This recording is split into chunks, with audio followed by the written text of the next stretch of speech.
Hey everyone, and welcome back to another video. And in this video, I'm going to show you how to report your US Bank credit card as stolen. Now, this video is going to be particularly useful for individuals.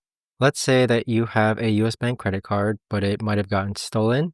How do you actually go ahead and report that on the US Bank app? Now, this video is going to be short, sweet, and simple, guys. There's not going to be a lot of steps involved, but in order to do this, what you're first going to do is click on the hamburger icon on the upper left-hand corner. Next, click on Manage Cards. Next, click on the credit card which may have been stolen. Now from here, go ahead and scroll down and then click on Report card lost or stolen. Now, once you've done this, just simply follow the on-screen prompts for whether the card has been lost, stolen, or received, and there you have it. But that right there, guys, is the best and easiest way that I know of to actually go ahead and report your US Bank credit card as stolen.